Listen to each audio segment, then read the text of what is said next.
Good morning, all of you. Second BCom students, welcome to our class Income Tax. Income ట్యాక్స్లో మనం ఈ రోజున income from house property problems నేర్చుకుంటున్నాము. Income from house ప్రాపర్టీలో భాగంగా అనేక కొత్త అంశాలతోటి మనం లెక్కలు చేస్తూ ఉన్నాము. ప్రతిరోజు ఏదో ఒక కొత్త అంశాలు అయితే వస్తున్నాయి.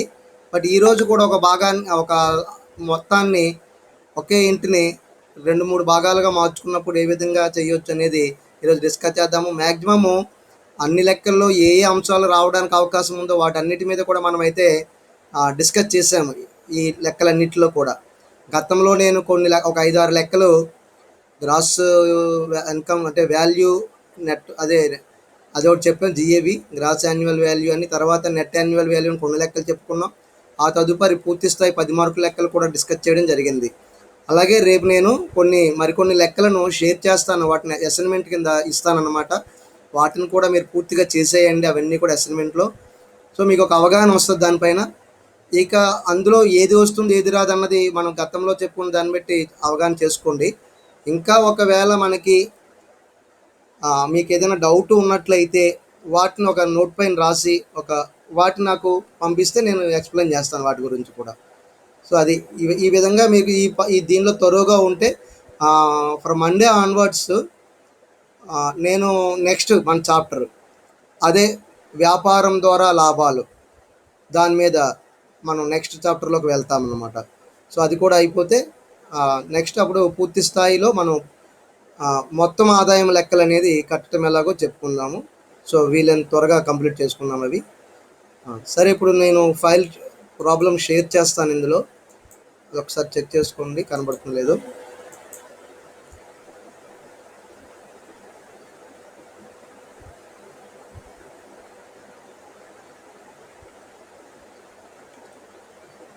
సో ప్రతి ఒక్కరూ చూడండి, కొంతమంది మధ్య మధ్యలో అంటే డ్రాప్ అయ్యి మళ్ళీ జాయిన్ అవుతూ ఉన్నారు. అటువంటిప్పుడు ఏదైనా ఒకటి మిస్ అయ్యే అవకాశాలు కూడా ఉంటాయి.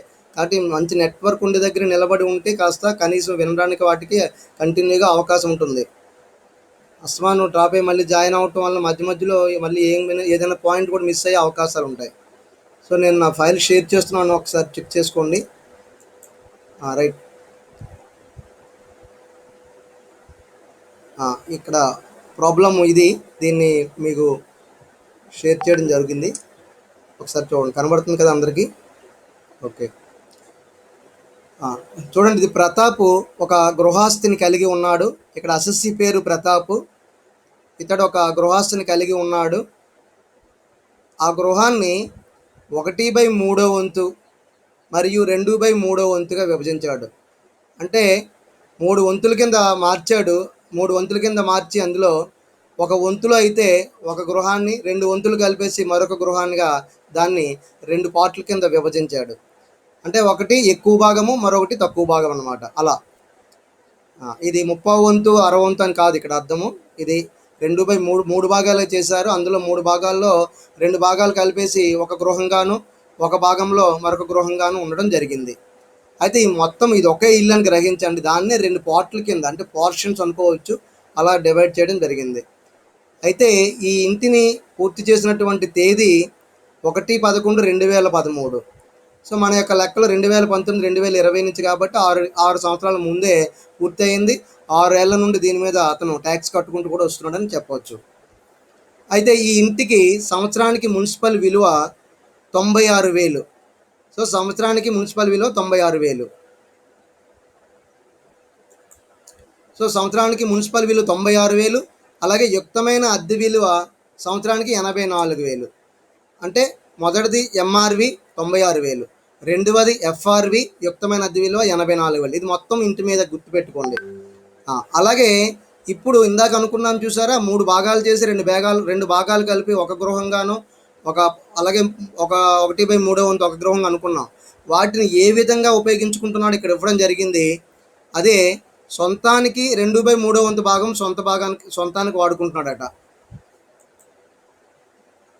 చూద్దాం, ఒకవేళ ఇంకా ఎవరైనా జాయిన్ అవుతున్నారేమో. 2/3 వంతు భాగాన్ని సొంతానికి వాడుతున్నాడు.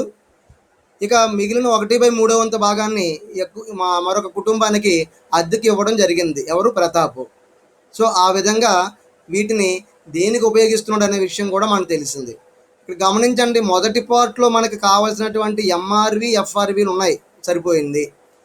మళ్ళీ ప్రామాణిక అద్దె అనేది ఎక్కడ ఉందో చూద్దాం. ప్రామాణిక అద్దె లేదు, లేకపోతే రెండవ దశ మనం చేయలేము. డైరెక్ట్గా ఈ దశలో వచ్చిన దాన్ని మూడో దశకి తీసుకుని వెళ్ళిపోతాం అన్నమాట. అదే ఇక్కడ 1/4/2019 నుండి 31/8/2019 వరకు నెలకు 7,200కి ఆ అద్దెకిచ్చిన భాగాన్ని అతనికి ఇవ్వడం జరిగింది. అంటే ఇది ఒక పెద్ద మెట్రోపాలిటన్ సిటీ లాంటిది. 1/3 వంతు భాగం 7,200కి ఇవ్వటం జరిగింది. ఇక్కడ గమనించండి, మనం గత సంవత్సరం ఏది? 2019, 2020. 2019 ఎప్పటి నుంచి స్టార్ట్ అవుతుంది? ఎగ్జాక్ట్గా 1/4/2019 నుంచి స్టార్ట్ అవుతుంది. సో అక్కడి నుంచి ఆ సంవత్సరం 2020 మార్చి 31తో అంతమవుతుంది మన యొక్క గత సంవత్సరం, ప్రీవియస్ ఇయర్. అలాంటి ఆ ప్రీవియస్ ఇయర్లో దాన్ని ఆదాయ సంవత్సరం అని కూడా అంటాము. ఎందుకని అంటే ప్రతాప్ ఆ ఆదాయ సంవత్సరంలోనే అతను అద్దెకిచ్చిన భాగం నుంచి డబ్బులు అయితే అతను తెచ్చుకుంటాడు ఆదాయం రూపంలో. ఇక్కడ కూడా ఒకసారి చూద్దాం. ఇక్కడ కూడా 1/4/2019 నుంచి 31/8/2019 వరకు.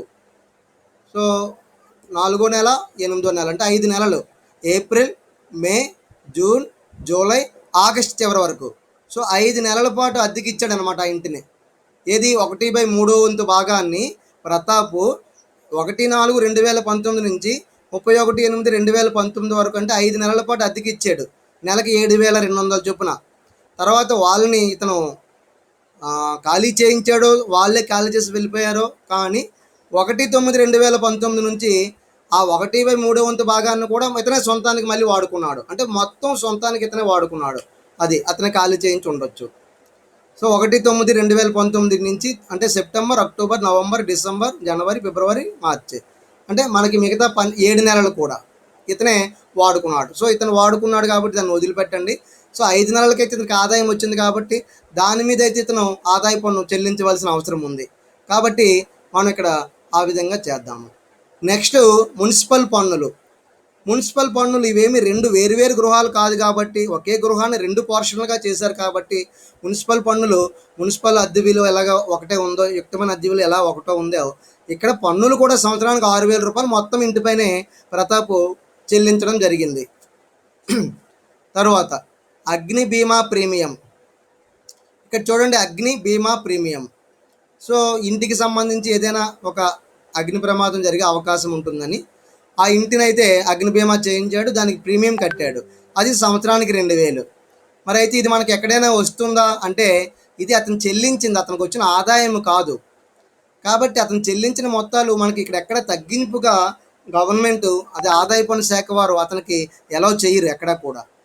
ఎందుకనంటే ఇలాంటి కొన్ని చెప్పుకోలేని, కొన్ని అదే అనుమతించబడిన కొన్ని ఖర్చులు వీళ్ళందరూ పెడతారు కాబట్టే వాళ్ళు అడగకుండానే వారికి ఒక స్టాండర్డ్ డిడక్షన్, ఎస్డి అంటే ప్రామాణిక తగ్గింపు అనే దాన్ని మరి ఎన్ఏవిలో 30% తగ్గిస్తున్నారు కదా, ఇలాంటివన్నిటిని మీట్ అవ్వడానికే వాటిని.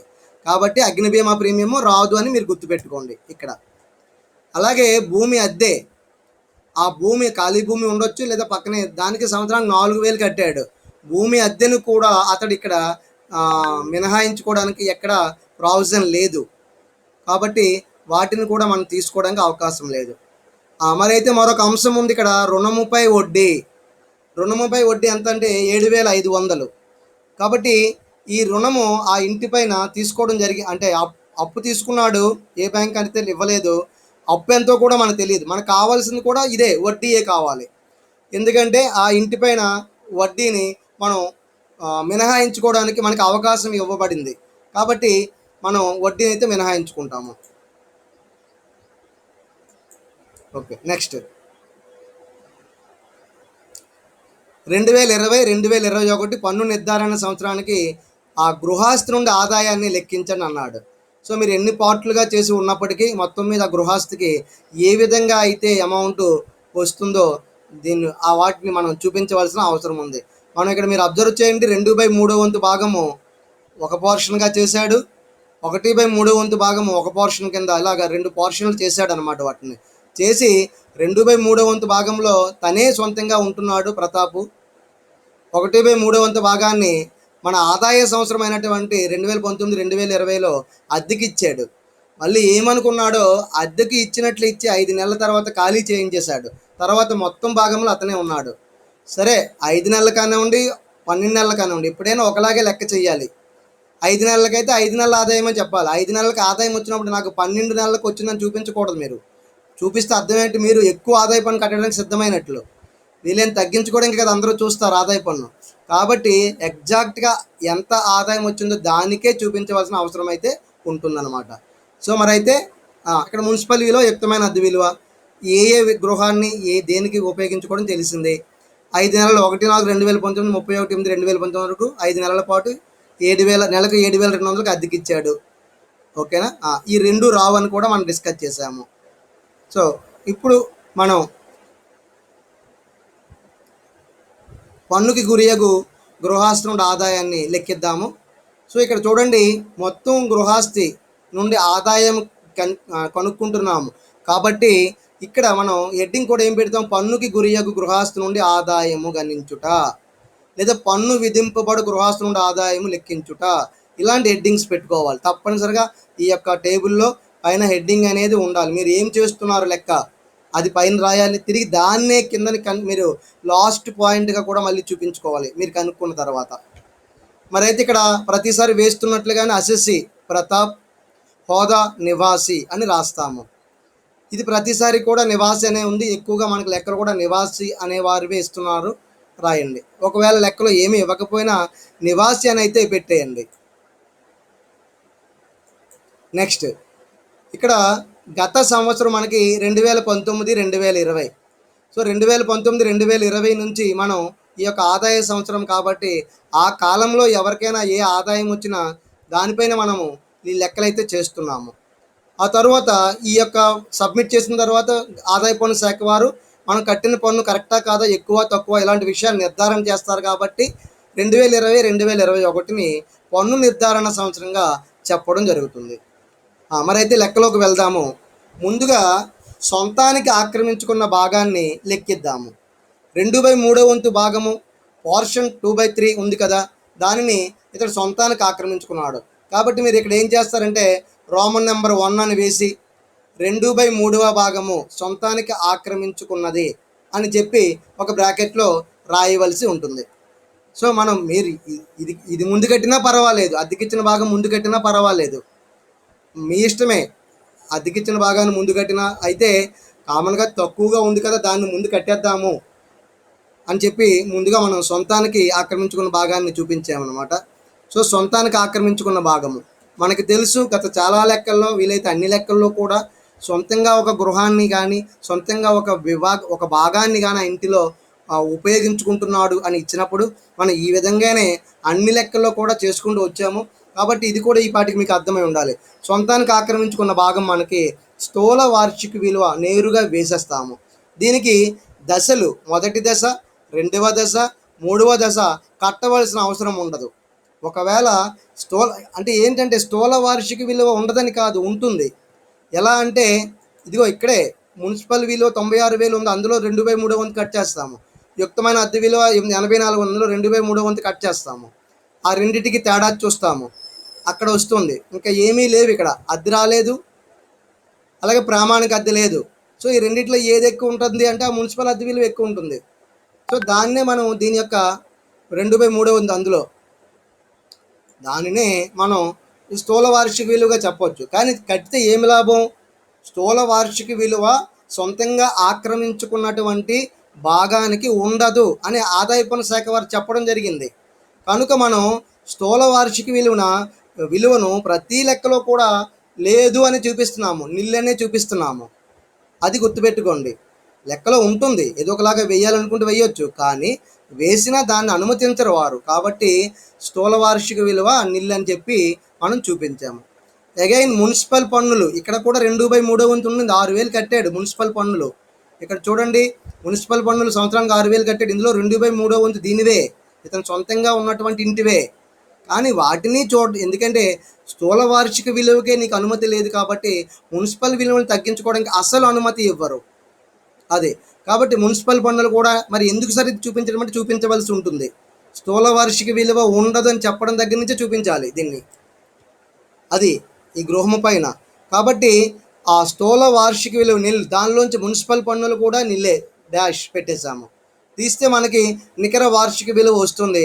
దెర్ఫోర్ అది కూడా నిల్లే. సో మనం స్థూల వార్షిక విలువను జిఏవి అంటాము, అలాగే నికర వార్షిక విలువను ఎన్ఏవి అంటాము. మరైతే నికర వార్షిక విలువ అయిపోయిన వెంటనే తగ్గింపులు ఇవ్వాలి కదా. మరి అతను సొంతానికి వాడుకోనివ్వండి, అద్దెకి ఇవ్వనివ్వండి, తప్పనిసరిగా రెండు విషయాలు అయితే ఇక్కడ మనం తగ్గింపులు ఇవ్వాలి. ఏంటి? అండర్ సెక్షన్ 24 క్రింద మొదట ప్రామాణిక తగ్గింపు ఇవ్వాలి, రెండోది రుణంపై వడ్డీ ఇవ్వాలి. మరి ఇక్కడ మనం ప్రామాణిక తగ్గింపు నేను చూపించట్లేదు. ఎందుకు అని? ఎందుకంటే నికర వార్షిక విలువ లేదు కాబట్టి, దానిలోనే 30% కాబట్టి ప్రామాణిక విలువ ఇక్కడ కట్టడానికి అవకాశం లేదు. లేకపోతే మీరు ఒక అలవాటు ప్రకారం ఇక్కడ ప్రామాణిక తగ్గింపు అని రాసి డాష్ పెట్టేయండి, మీకు ఒక అవగాహన ఉంటుంది. అప్పుడు ప్రామాణిక తగ్గింపు అని చెప్పి మీకు అర్థం కావడం కోసం డాష్ పెట్టేయండి. ఎందుకంటే నికర వార్షిక విలువ ఇక్కడ లేదు కాబట్టి దానిలో 30% కట్టడము వీలు కాదు, జీరో అనమాట ప్రామాణిక తగ్గింపు. అయితే రెండవది ఏంటి? రుణంపై వడ్డీ. మరి అయితే ఈ ఇంటిపైన అసలు రుణం ఉందా అని చూద్దాము. ఉంది. అంటే రుణము లేదు, మనకి ఇవ్వలేదు, కానీ రుణంపై వడ్డీ ఇచ్చాడు. ఎంత? మొత్తం ఇంటిపైన 7,500. మరి మొత్తం ఇంటిపైన 7,500 అయితే ఇతడు ఎంత భాగాన్ని ఆక్రమించుకోండి ఇందులో? 2/3 వంతు ఆక్రమించుకున్నాడు. సో 2/3 వంతుకి విలువకు మనం ఇక్కడ లెక్కనైతే చూపించవలసిన అవసరం ఉంది. చూడండి ఇక్కడ 2/3 వంతు భాగం. కొంతమంది డ్రాప్ అవుతున్నారు, అప్పుడే జాయిన్ అయిన తర్వాత పూర్తిగా లెక్క వినండి. సిగ్నల్ ఒకవేళ ఏదైనా కట్ అయితే వెంటనే కనెక్ట్ కావడానికి ట్రై చేయండి మళ్ళీ. ఇక్కడ చూడండి, రుణంపై వడ్డీ 7,500 నేరుగా వేసేయకూడదు.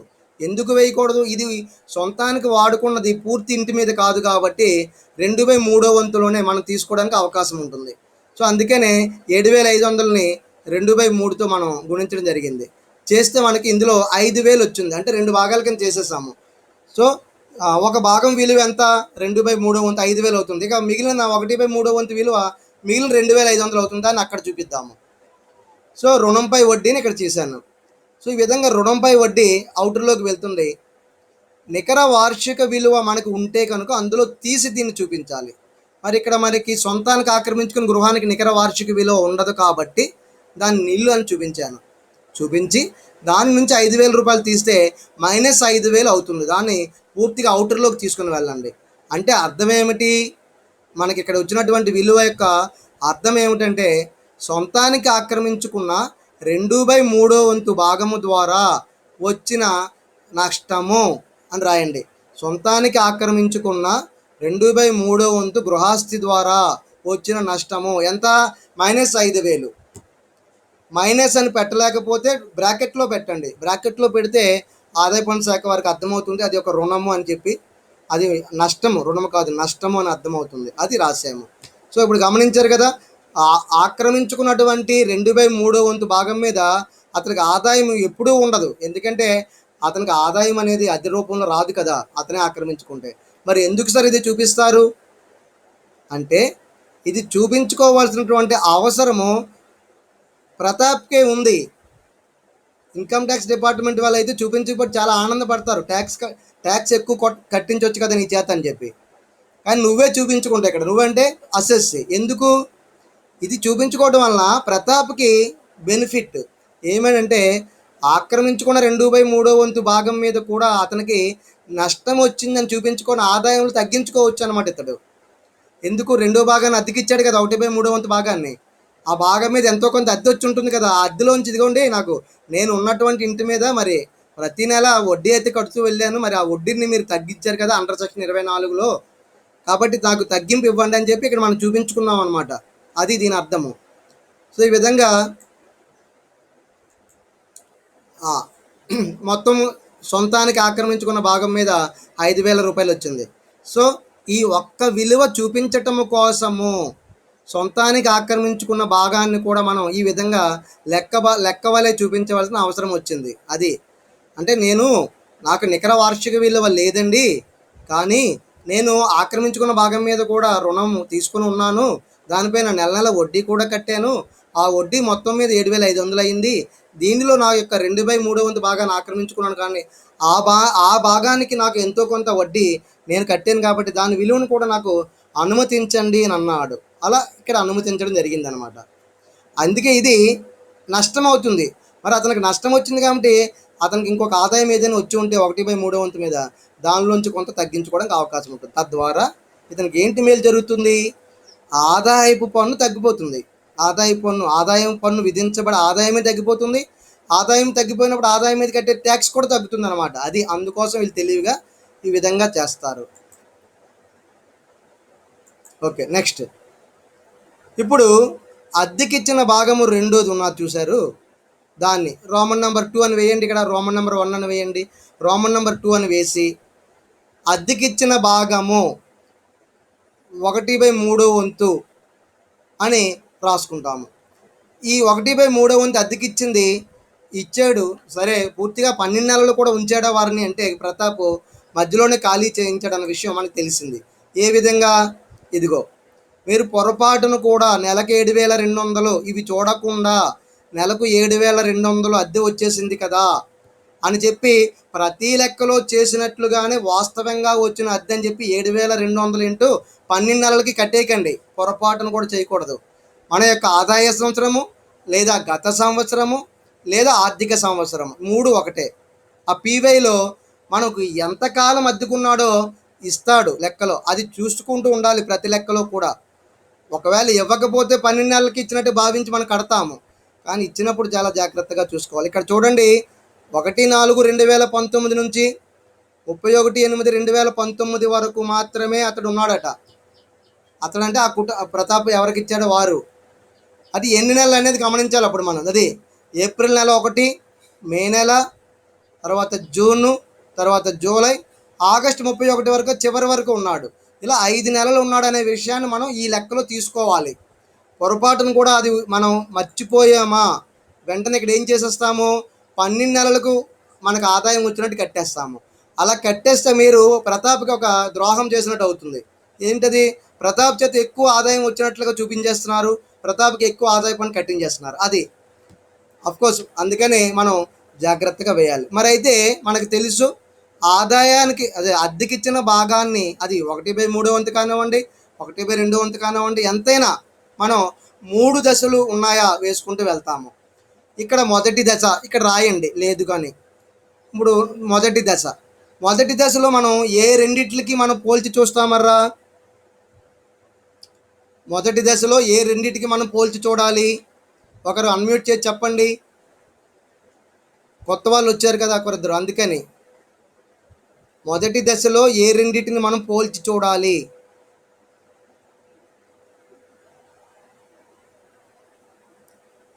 చెప్పట్లేదు ఎవరు.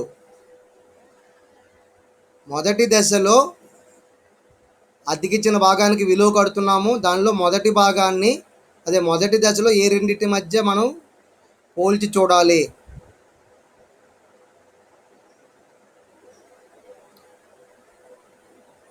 Very good Ganesh. మున్సిపల్ విలువని, యుక్తమైన విలువని, ఈ రెండింటిని మనం పోల్చి చూడాలి. సో ఇక్కడ చూడండి, లెక్కలో కూడా ఆ రెండే ఉన్నాయి. ఇంటరాక్ట్ అవుతుందండి, అడుగుతున్నాను మధ్యలో. మున్సిపల్ మీరు అలా కామ్గా వినటమే కాదు, మధ్యలో ఇంటరాక్ట్ అవ్వండి చెప్పినప్పుడు. మున్సిపల్ విలువ సంవత్సరానికి 96,000 ఇచ్చాడు, కానీ అద్దెకి ఇచ్చిన దానికి పూర్తిగా ఇది వేసేయకూడదు. అలాగే యుక్తమైన అద్దె విలువ సంవత్సరానికి 84,000, ఈ రెండింటిని ఇక్కడ తీసుకున్నాను నేను. సో అందుకే నేను మున్సిపల్ విలువ 96,000, దీని అవుటర్లో 96,000 వేసేస్తామా? వేయకూడదు. ఎందుకని? ఇందులో ఎంత భాగం అయితే అద్దెకి ఇచ్చాడో ఆ భాగానికే మనం కడుతున్నాము కాబట్టి మున్సిపల్ విలువ కూడా ఆ భాగానికే తీసుకోవాలి. 96,000 ఇంటూ 1/3, ఈ 1/3 ఎలా వచ్చింది? అతడు ఆక్రమించుకున్న భాగం 1/3 భాగం కాబట్టి దీనిని కూడా 1/3 అంటే 3 వంతుల కింద విభజించి అందులో 1 వంతుని తీసుకుంటాము. సో 96లో 3తో భాగిస్తే మనకి 32,000 వచ్చింది. అంటే అద్దెకిచ్చిన భాగం యొక్క మున్సిపల్ విలువ 32,000 అనమాట. అది అవుటర్లో వేసుకున్నాం, అంటే ఇన్నర్ కాలంలో వేసుకుంటాము. తరువాత మొదటి దశలో యుక్తమైన విలువను తీసుకురావాలి. ఎంఆర్విని ఎఫ్ఆర్వితో పోల్చాలి. ఎంఆర్వి అంటే మున్సిపల్ అద్దె విలువ, దాన్ని ఎఫ్ఆర్వి యుక్తమైన అద్దె విలువతో పోల్చాలి. ఇక్కడ యుక్తమైన అద్దె విలువ మనకి లెక్కలో సంవత్సరానికి 84,000 అని ఇచ్చాడు. చూడండి, ఇక్కడ నేను చూపిస్తున్నాను, 84,000 లెక్కలో ఇచ్చాడు. కాబట్టి మనం యుక్తమైన అద్దె విలువ 84,000 వేసి దీన్ని ఎందుకు నేరుగా బయటకు తీసుకుని వెళ్ళకూడదు అంటే, పూర్తిగా అద్దెకి ఇవ్వలేదు కాబట్టి తిరిగి దీనిని కూడా దామాషా పద్ధతిలో అలాగే తగ్గించాలి. ఏ విధంగా అయితే అద్దెకిచ్చిన భాగం 1/3 వంతు తగ్గించబడిందో, యుక్తమైన విలువ కూడా 1/3 వంతు మేరకు తగ్గించవలసిన అవసరం ఉంటుంది. నెక్స్ట్, అందుకనే యుక్తమైన అద్దె విలువ 84,000 ఇంటూ 1/3 ఎంత వస్తుందంటే 28,000 వచ్చింది. సో మనం అద్దెకిచ్చిన భాగం మొదటి దశ కట్టాము. మొదటి దశలో ఎంఆర్వికి ఎఫ్ఆర్వికి పోల్చి చూసాము. పోల్చి చూస్తే 32,000, 28,000. మొదటి దశలో ఎక్కువ తక్కువ మనం ఏది తీసుకోవాలి? మొదటి దశలో ఎక్కువని తీసుకుంటామా తక్కువని తీసుకుంటామా? చెప్పండి ఒకరు. రాము, ఎంతమ్మా? గణేష్, ఎక్కువ తీసుకుంటాం. Very good. మొదటి దశలో ఎక్కువ తీసుకుంటాం మనం. సో 32,000 ఎక్కువ, 28,000 ఎక్కువ? 32,000 ఎక్కువ. కాబట్టి దీనినే భావిత విలువ అని క్లోజ్ చేసేస్తాం. మొదటి దశకు వచ్చిన విలువని క్లోజ్ చేసేస్తాం. చూడండి, ఇక్కడ ఒక బాక్స్ మాదిరిగా క్లోజ్ చేసేసాను. సో భావిత విలువ, దీన్నే భావిత అద్దె విలువ అంటారు. దీన్ని అస్యూమ్డ్ రెంటల్ వాల్యూ ఏఆర్వి అని అంటాం. 32,000 అది మొదటి దశలో అయిపోయింది. ఇప్పుడు రెండవ దశలోకి వెళ్తాము. ఇక్కడ రెండవ దశ రోమన్ నెంబర్ 2 2 దశ అని పెట్టుకోండి. ఇక్కడ లేదు, మీరు పెట్టండి. ఇక్కడ మొదటి దశలో మనకు వచ్చిన 32,000ని రెండవ దశలోకి భావిత విలువ అని ఇక్కడ తీసుకొచ్చిన వీళ్ళు. మరి ఇక్కడ మనం రెండవ దశలో పోల్చడానికి భావిత అద్దె విలువ మనకి ప్రామాణిక అద్దె విలువ లేదా లెక్కలో చూడండి. మనం రెండవ దశలో భావిత అద్దె విలువ ప్రామాణిక అద్దె విలువతో పోలుస్తాం కదా. అన్నీ ఉండాలనేది ఏం లేదు. ఏదైనా మనకి తగ్గించేస్తే ఇంకా మనం సంతోషపడాలి లెక్కలో. ఎందుకని? ఇంకా త్వరగా అయిపోతే ఇంకో దశ చేయాల్సిన అవసరం ఉండదు కదా. ఇక్కడ ప్రామాణిక అద్దె విలువ లేదు. గమనించండి, ఎక్కడ ప్రామాణిక అద్దె విలువ లేదు. సో మీరు అదే వెంటనే మీకు లైట్ కూడా వెలగాలి. లెక్క చూస్తున్నాడు, ప్రామాణిక అద్దె విలువ లేదు అమ్మాయి, అయితే రెండో దశ చేయని అవసరం లేదు, మొదటి దశ కలిపేసి డైరెక్ట్గా మూడవ దశకి వెళ్ళిపోవచ్చు మనం. అలాగే ఇక్కడ కూడా చేయడం జరిగింది. నేను ఇక్కడ చూడండి, భావిత విలువ మొదటి దశలో 32,000 వచ్చింది. నేరుగా ఇక్కడ మూడవ దశను పెట్టేయండి. ఎందుకని రెండవ దశలో మనం పోల్చి చూడటానికి మనకి ప్రామాణిక అద్దె లేదు కాబట్టి అదే విలువని మూడో దశలో తీసుకొచ్చేస్తాం. అందుకనే ఇక్కడ ఒక మాట అన్నాను చూడండి, రెండో దశలో మనం రెండింటి మధ్య ఏది తక్కువ అని పోలిస్తే వచ్చిన దాన్ని ఆశించిన విలువ అంటాం కదా. కాబట్టి ఇక్కడ భావిత విలువే ఆశించిన అద్దె విలువ అయిపోతుంది మామూలుగా. ఇక్కడ మూడవ దశ అని పెట్టుకుంటాము. మూడవ దశ అని పెట్టుకొని మొదటి దశలోంచి నేరుగా మూడో దశలోకి తీసుకొచ్చేసాము. అక్కడ భావిత విలువే మూడో దశలోకి రెండో దశను తెచ్చిన ఆశించిన అద్దె విలువ కింద మారిపోతుంది. సో ఇప్పుడు ఆశించిన అద్దె విలువ 32,000. ఆ మొదటి దశలో ఉన్నదాన్ని మూడో దశలోకి తీసుకొచ్చేసాను, 32,000 అని వేసాము. ఇప్పుడు మూడవ దశలో వాస్తవంగా మనకు వచ్చినటువంటి అద్దె విలువ ఉంది చూసారా, ఆ అద్దె విలువను మనము ఇక్కడ వేయటం జరుగుతుంది. ఎందుకని? మూడవ దశలో ఆశించిన అద్దె విలువతో వాస్తవంగా వచ్చిన అద్దె విలువను మనం పోల్చి చూడాలి.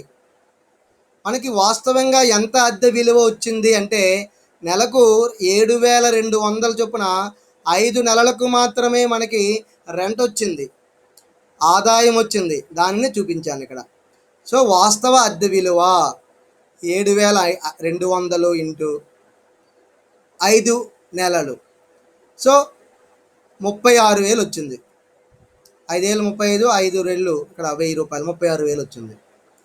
సో ఇప్పుడు గమనించండి, మూడవ దశలో ఆశించిన అద్దె విలువ 32,000 ఉంటే వాస్తవంగా మనకి 5 నెలలకు వచ్చింది 36,000. ఇప్పుడు ఈ రెండింటిలో ఏది ఎక్కువ అని కట్టాలి. ఏది ఎక్కువ ఇక్కడ రాయండి, అది రాయలేదు నేను ఇక్కడ. ఏది ఎక్కువ అనేది ఇక్కడ ప్రింట్ లేదు. మూడవ దశలో కూడా ఏది ఎక్కువ, మీరు వెంటనే నోట్ చేసుకోండి ఆ విషయాన్ని, ఇక్కడ రాయాలి అని చెప్పి. మూడవ దశలో ఏది ఎక్కువ అని రాసుకోవాలి. ఈ రెండిట్లో ఏది ఎక్కువ అంటే 36,000 ఎక్కువ. దానినే మనం స్థూల వార్షిక విలువ అంటాము. మరైతే ఇక్కడ ఖాళీగా ఉన్నటువంటి కాలం అయితే లేదు సార్, ఖాళీగానే ఉంది కదా. మిగతా ఆ సెప్టెంబర్ నుంచి ఆ ఇల్లు అతని ఇంటికి ఉన్న అతను ఖాళీ చేశాడు, ఖాళీగా ఉన్నట్టు. ఖాళీగా ఎక్కడ ఉంది? అక్కడి నుంచి ఏమన్నాడు? సొంతానికి వాడుకున్నాడట. అంటే అతను దిగిపోయాడు ఆ ఇంట్లో. కాబట్టి ఇది ఖాళీగా ఉన్నట్లుగా భావించకూడదు. కాబట్టి మనం ఖాళీగా లేదు, ఖాళీగా ఉన్నట్లుగా ఇక్కడ తీసేయడం అది చేయకూడదు, గుర్తుపెట్టుకోండి. వారు ప్రత్యేకించి లెక్కలో ఇస్తే తప్ప మీరు అలాగా ఊహించేసుకొని వేయడం అది చేయకండి. కాబట్టి స్థూల వార్షిక విలువ 36,000 ఇక్కడ వేయడం జరిగింది. ఇప్పుడు ఈ మూడో దశలో రెండిట్లో ఏది ఎక్కువ ఉంటే అదే స్థూల వార్షిక విలువ. దీన్నే గ్రాస్ యాన్యువల్ వాల్యూ అంటాము. దేర్ ఫోర్ జిఏవి స్థూల వార్షిక విలువ 36,000. మరి అయితే మనకు తెలుసు కదా, స్థూల వార్షిక విలువ మనం చూడగానే మనకి గుర్తుకు రావాల్సిన మరొక అంశము, మున్సిపల్ పన్నులు ఉన్నాయా అని మనం వెంటనే ప్రశ్నించుకోవాలి. ఉన్నా లేకపోయినా ఇక్కడ వేయడం అలవాటు చేసుకోండి. ఉంటే వేస్తారు, లేకపోతే డాష్ పెడతారు. కాబట్టి మున్సిపల్ పన్నులు వేయటం అనేది అలవాటు కింద చేసుకోండి. సో మున్సిపల్ పన్నులను ఇక్కడ వేయటం జరిగింది. మరి అయితే మున్సిపల్ పన్నులు 6,000 రూపాయలు ఇక్కడ కట్టడం జరిగింది. ఇక్కడ గమనించండి, మున్సిపల్ పన్నులు 6,000 సంవత్సరానికి. ఇది మళ్ళీ ఇది ఒక ఇంటి మీద, మొత్తం ఇంటి మీద కట్టాడు. కాబట్టి మనం ఇది ఒక పోర్షన్, ఎంత భాగము? 1/3 భాగము. కాబట్టి మున్సిపల్ పన్నులను ఇక్కడ దామాషా పద్ధతిలో అంత మేరకు తగ్గించాలి. మరి గమనించండి, 6,000 రూపాయలు మున్సిపల్ పన్నులను అద్దెకిచ్చిన భాగానికి ఆ మేరకు దామాషా పద్ధతిలో తగ్గించగా మనకి 6,000 ఇంటూ 1/3 2,000 వస్తుంది. 6,000లో 1/3 2,000 అంటే అద్దెకిచ్చిన భాగం మీద మున్సిపల్ పన్నులు 2,000. మీరు పొరపాటున కనుక 6,000 రూపాయలు తగ్గించారనుకోండి, మీకు వెంటనే ఫైన్ వేసేస్తారు ఆదాయ పన్ను శాఖ వారు. ఏమమ్మా, మొత్తం ఇంటి మీద కట్టే మున్సిపల్ పన్నుల్ని అద్దెకిచ్చిన 1/3 తీసేసావు, ఆ విధంగా నువ్వు ఆదాయ పన్ను తగ్గించుకుందామని చూస్తున్నావా? నీకు ఇంత ఆదాయం పన్నుకి ఎక్స్ట్రా పడింది, ప్లస్ నువ్వు తప్పుగా చూపించినందుకు ఇంత పనిష్మెంట్ అని కూడా ఇస్తారు. కాబట్టి చాలా కరెక్ట్గా చేయాలి మనం, గుర్తుపెట్టుకొని. సో మున్సిపల్ పన్నులను మనం ఇక్కడ 2,000 రూపాయలుగా చూపించాలి దామాషా పద్ధతిలో. ఓకే, స్థూల వార్షిక విలువ 36,000 ఉంది. దాని నుంచి మున్సిపల్ పన్నులు తగ్గించేయండి. తగ్గించగా వచ్చిన మొత్తము 34,000. దీన్ని ఏమంటాము? నికర వార్షిక విలువ. నికర వార్షిక విలువ. దీన్నే నెట్ యాన్యువల్ వాల్యూ, ఎన్ఏవి అని పిలుస్తాము. అది 30. అందరూ ఇంగ్లీష్లో కూడా రాస్తూ ఉండండి అక్కడ, ఎన్ఏవి అని. 34,000. ఓకే, ఇక్కడతో కామన్గా మనం వర్కింగ్ చేసుకుంటూ వచ్చాము. ఇప్పుడు మీకు లెక్కలో తెలియనటువంటివి మనకు మాత్రమే, లెక్కలో వాళ్ళు ఇవ్వనివి మనకు మాత్రం తెలిసి గుర్తుపెట్టుకుని వెళ్ళి ఇవ్వాల్సింది ఒకటి ఉంది, అదే తగ్గింపులు. తగ్గింపులు ఎంత? Under section 24. So under section 24 కింద లెస్ తగ్గింపులు, అండర్ సెక్షన్ 24. ఇక్కడ 2 రకాల తగ్గింపులు ఉంటాయి. ప్రతిసారి 2 రకాల తగ్గింపులు వెయ్యండి. ఉన్నదానికి చూపించండి, లేని దానికి డాష్ పెట్టండి. అలా ప్రామాణిక తగ్గింపు ముందుగా ఇద్దాము. మరి అయితే ఎవరైనా అన్మ్యూట్ చేసి చెప్పండి, ప్రామాణిక తగ్గింపు దేని మీద ఇస్తామర్రా? నికర వార్షిక విలువ మీద ఇస్తాము. వెరీ గుడ్ తల్లి. నికర వార్షిక విలువ అది మనం దానిపైనే ఉంటుంది. ప్రామాణిక తగ్గింపు ఇచ్చే ముందర మీరు ఎక్కడే వచ్చిందో నికర వార్షిక, అది 34,000. సో 34,000 తీసుకోవాలి. అది ఇక్కడ ఈ 34,000 అనేది లెక్కలో ఎక్కడా ఉండదు. ఇక్కడ కనుక్కుంటే ఇక్కడికి వస్తుంది, ఇక్కడ లేకపోతే ఇక్కడికి రాదు. అది అలా గుర్తుపెట్టుకోండి. అందుకేనే కదా ఇందాక చూడండి, మొదటి ఇంటి మీద ఆక్రమించుకున్న భాగంలో ఇక్కడ నికర వార్షిక విలువ లేదని చెప్పి మీరు ఇక్కడ ప్రామాణిక తగ్గింపు రాయడం మానేసాము. కావాలనుకుంటే ప్రామాణిక తగ్గింపు అని రాసి అలవాటు ప్రకారము డాష్ని పెట్టేయండి, చక్కగా అలవాటు అవుతుంది కూడా మనకి. నెక్స్ట్ ప్రామాణిక తగ్గింపుని 34,000. అమ్మ నికర విలువ ఎన్ఏవిలో ఎంతమ్మా? అదే ఎన్ఏవిలో ప్రామాణిక తగ్గింపు కింద ఎంత శాతం అనుమతిస్తారు? మనకి 30% అనుమతిస్తారు. Very good. ఇప్పుడు 34,000 మీద 30/100 వేశాను. లెక్కిస్తే మనకి ఎంత వస్తుంది? 10,200 వస్తుంది. సో సో 10,000 30ని దీంతో ఇక్కడ కట్ చేసి హండ్రెడ్స్ తోటి 340 ఇంటూ 30 చేస్తే 10,400 వచ్చింది. ఇది మూడవ కాలంలోనే వెయ్యండి. అది వేసిన తరువాత ఇప్పుడు రుణంపై వడ్డీ కూడా ఉందా అంటే రుణంపై వడ్డీ ఉంది సార్, ఇందాక ఇచ్చేస్తారు కదా అక్కడ అంటే మనం అక్కడ పూర్తిగా తగ్గించలేదు కదా. రుణంపై వడ్డీ 7,500, అందులో 2/3 భాగానికి ఇక్కడ తగ్గింపు ఇచ్చాం. మిగిలిన 1/3 వంతు ఉంది కదా 2,500, దానిని ఇక్కడ తగ్గించుకుంటాము. అంటే చూడండి, అక్కడ 5,000 తగ్గించుకున్నాము, ఇక్కడ 2,500 తగ్గించుకుంటాం. మొత్తం మీద 7,500 తగ్గించుకునే అవకాశం అయితే మనకు వచ్చింది. దానినే చూపించండి. 7,500 ఇంటూ 1/3 2,500. ఇది 1/3 అనేది ఏంటి, ఈ యొక్క భాగము. ఈ 1/3 వేసాం అనమాట. మీరు ఎలాగైనా చేయొచ్చు, లేదా తెలివిగా అక్కడ 500కి ఆల్రెడీ తగ్గించాం కాబట్టి మిగిలిన 2,500కి ఇక్కడ చూపించినా పర్వాలేదు. అలా 10,200 ప్రామాణిక తగ్గింపుని, రుణంపై వడ్డీని 2,500, ఈ రెండు తగ్గింపులు కాబట్టి రెండు కలిపేయండి ఒక దగ్గర. కలిపితే మనం ఎంత తగ్గించుకోవడానికి అవకాశం వచ్చింది అంటే 12,700 అయింది. ఈ 10,200 2,500 కలిపితే 12,700 అయింది. సో ఇప్పుడు ఈ 12,700ని మనం ఇందాక చూసారా నికర వార్షిక విలువ ఏది, అద్దెకిచ్చిన భాగం పైన మనకి నికర వార్షిక విలువ ఎంత వచ్చిందంటే 34,000 వచ్చింది. ఇప్పుడు 34,000లోంచి తగ్గించుకోవడానికి అవకాశం ఇచ్చారు ఎవరు, ఆదాయ పన్ను శాఖ వారు. ఎవరికి, ప్రతాప్కి 12,700 తీసేయండి.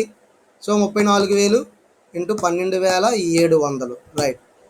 తగ్గిస్తే మనకి 21,300 వచ్చిందర్రా. అంటే అద్దెకిచ్చిన భాగము ద్వారా, ఇక్కడ అద్దెకిచ్చిన 1/3 అని పెట్టుకోండి, అద్దెకిచ్చిన 1/3వ భాగము ద్వారా వచ్చిన ఆదాయము. మీరు కావాలంటే కొంచెం దించండి, కొంచెం దించి 21,300ని ఈ 12,700 ఇక్కడ ఉంటుండే దాని కిందకు ఉండేటట్లు 21,300 ఇలా వేసినా పర్వాలేదు, ఇలాగే వేయాలి కరెక్ట్ అయితే. సో 21,300 1/3 వంతు అద్దెకి, అది కూడా 5 నెలలకి అద్దెకి ఇవ్వడం వల్లనే మనకి మనం పన్ను కట్టవలసినటువంటి ఆదాయం ఎంత వచ్చింది చూడండి, 21,300 వచ్చింది. మరి అయితే మనం ఇంతకు ముందు వచ్చింది ఆదాయమా నష్టమా, సొంతానికి ఆక్రమించుకుని గృహం మీద చెప్పండి. సొంతానికి ఆక్రమించుకున్న గృహం ద్వారా నష్టం వచ్చిందా ఆదాయం వచ్చిందా? ఓకే రాము, వెరీ గుడ్. మనకి నష్టం వచ్చింది, లక్ష్మి వాళ్ళు చెప్పారు నష్టము. ఇప్పుడు ఆదాయ పన్ను శాఖ వారు మనకు ఒక అవకాశం ఇచ్చారు.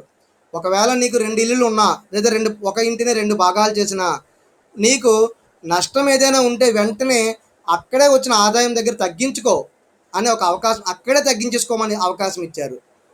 కాబట్టి ఎవరిని అడగనవసరం లేకుండానే 21,300 మైనస్ 5,000 ఈ రెండు కలిపేస్తాము. అంటే ఆ ఆదాయం నుంచి నష్టాన్ని తీసేయండి. తీసేస్తే ఇంకా మనకి 21,300 నుంచి 5,000 తీసేస్తే 16,300 వచ్చింది. సో 16,300 దీనిని మనం దేర్ఫోర్ పన్నుకి గురియగు గృహాస్తి ద్వారా ఆదాయము అని అంటాము. పన్నుకి గురియగు గృహాస్తి ద్వారా ఆదాయము 16,300. ఇది ఇప్పుడు ఈ లెక్కలో మన భాగము. ఈ విధంగా 2 గృహాల నుంచి మనకు ఆదాయం వచ్చిందా అంటే ఆదాయం రాలేదు. ఒక గృహం మీద అద్దెకిచ్చింది. కామన్గా మనం చాలా లెక్కల్లో మీరు ఈ పాటికి గమనించి ఉంటారు, సొంతానికి ఆక్రమించుకున్న గృహం మీద ఇప్పుడు ఆదాయం అనేది ఉండదు. మరి ఎందుకంటే దాన్ని చూపిస్తారంటే నష్టాన్ని తగ్గించుకొని మనకు వచ్చిన ఆదాయాన్ని తగ్గించి చూపటానికి అతడు తెలివిగా ప్రతాప్ దాన్ని చూపించాడు. సో ఆ విధంగా ఇక్కడ 5,000 రూపాయల నష్టాన్ని తగ్గించుకునే, అది కూడా ఇన్కమ్ ట్యాక్స్ డిపార్ట్మెంట్ వారు మనకి అవకాశం ఇచ్చారు, ఆ ప్రావిజన్ ఇచ్చారు. అందుకని దీన్ని కూడా చూపించుకుంటున్నాం మనం. సో 5,000 రూపాయలు ఇక్కడ చూపించాం. రెండవది 21,300. సో ఈ రెండింటి మధ్య అంటే తీసివేసేస్తే మనకి 16,300 వచ్చింది. దీనిపైనే అతనికి ట్యాక్స్ పడుతుంది ప్రతాప్కి, అది అలా గుర్తుపెట్టుకోండి. మరి అయితే ఇందులో ఏంటి కొత్తగా ఉందంటే మనం ఇప్పటివరకు ఒక భాగము 2 భాగాలు 3 భాగాలను ఇచ్చాడు. ఇందులో మనం మొదటిసారిగా 2/3 వంతు అని 1/3 వంతు అని ఈ విధంగా కూడా చేసాం. ఇంతకుముందు 50% అని ఒక లెక్క చేసాము. సో ఇలా కూడా ఉన్నప్పుడు మీరు ఒకసారి ఐడియా ఉంటుందని ఈ విధంగా ఈ లెక్కను తీసుకోవడం జరిగింది. ఇలా మీరు ఒకవేళ 2/3 వంతు అని కానీ లేదా 3/4 వంతు కానీ ఇలా వాళ్ళు ఎలాగిస్తే దాన్ని ఆ విధంగా మనం తామాషా పద్ధతిలో తగ్గించుకుంటూ వెళ్ళాలి. మరి వేటిని తగ్గించుకుంటామంటే అన్నిటిని పోల్చి చూసేటప్పుడు మున్సిపల్ విలువలు తగ్గించాలి, యుక్తమైన విలువలో చూపించాలి, తగ్గించాలి. ఇలా అన్ని విలువలను కూడా తగ్గించుకుంటూ వెళ్ళాలి. అంతేగాని నేరుగా 96,000కి 84,000కి చేస్తే ఒక్కసారిగా కొంప మునిగిపోతుంది. ప్రతాపు కట్టవలసిన ఆదాయం చాలా ఎక్కువ వచ్చేస్తుంది.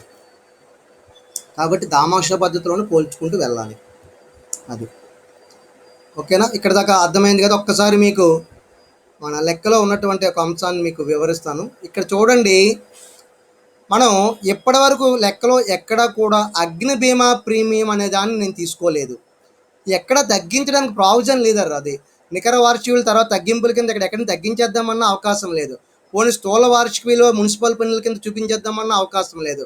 స్థూల వార్షిక విలువ తర్వాత మున్సిపల్ పన్నులు ఒక్కటే తగ్గించాలి. మరి ఎక్కడ తగ్గించవచ్చు అంటే వాస్తవ అద్దె విలువ దగ్గర తగ్గించవచ్చు, మనం పెట్టిన ఖర్చులను తగ్గించవచ్చు. కానీ ఇటువంటి ఖర్చులను అయితే తగ్గించకూడదు. ఇటువంటి ఖర్చులను అగ్ని బీమా ప్రీమియం, భూమి అద్దె, భూమి శిస్తు బకాయి, చాలా విషయాలు చెప్పాను చూసారా. మరమ్మతులు, చెల్లించవలసిన మరమ్మతులు గమనించండి. అగ్ని బీమా ప్రీమియం, భూమి అద్దె, భూమి శిస్తు బకాయి, మరమ్మతులపై బకాయిలు, ఇలా చాలా అంశాలు మనకు కన్ఫ్యూజ్ చేయడానికి ఇస్తారు. తరుగుదల, మీకు అర్థమైంది, ఆ భవనంపై తరుగుదల అని చెప్పి ఇవన్నీ మనకి లెక్క పెద్దదిగా కనబడటానికి. కానీ ఎవరికి తెలివైన వారు అంటే అవసరం లేని దాన్ని తీసుకురాకుండా వదిలిపెడతారో అది ఇక్కడ తెలివైన విషయం. మీకైతే మనం నెక్స్ట్ చాప్టర్లో చెప్పుకునేటప్పుడు అయితే చాలా లెక్క పెద్దదిగా ఉంటుంది. అందులో లెక్క ఆన్సర్ చిన్నదిగా ఉంటుంది. ఎందువలన తెలివిగా ఏది వదిలేయాలో వదిలేసి చేయడం కూడా. అందుకే ఆదాయ పన్ను లెక్కల్లో తెలివిగా మనం ఏది వదిలేయాలని తెలుసుకోవడం కూడా ఒక ముఖ్యమైనటువంటి అంశము. లెక్కలో ఇవ్వవలసినవన్నీ వచ్చేస్తాయా, ఏదైనా రాదా?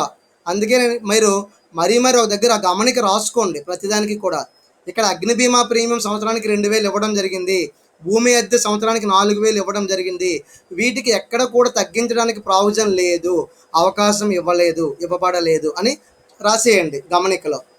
అది అలా వదిలిపెట్టడము రాకుండా మనం తెలివిగా చేయాలి. అలాగే మీరు గమనిస్తే ఇవి ఎందుకు సార్ మళ్ళీ ప్రత్యేకించి వీటిని తగ్గించడానికి ఇవ్వలేదు అన్నప్పుడు మీకు ఒక విషయం చెప్పాను. ఇక్కడ వాడు అడగకుండానే గవర్నమెంట్ లేదా ఆదాయ పన్ను శాఖ వారు మీకు నికర విలువలో 30% తగ్గించుకోవడానికి అవకాశం ఇచ్చారు కదరా. మీరు అడిగారు, ఇది ఏమైనా అడగకుండానే ఇచ్చారు. ఎందుకని?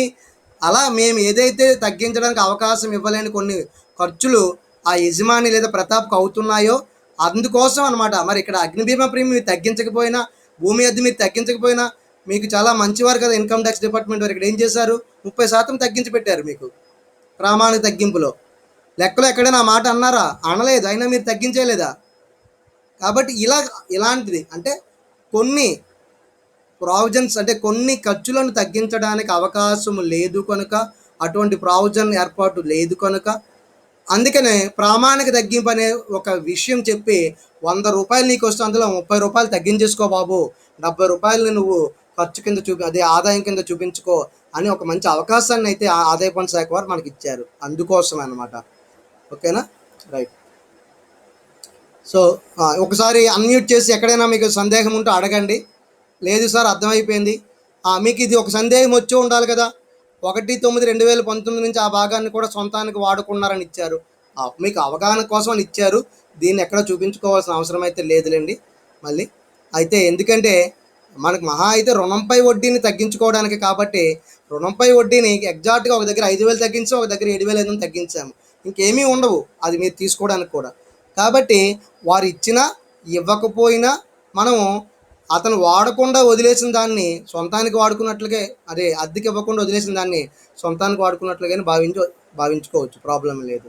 సో 1/9/2019 మీకు అవగాహన కోసం ఇక్కడ ఇవ్వడం జరిగింది. ఓకేనా? రైట్.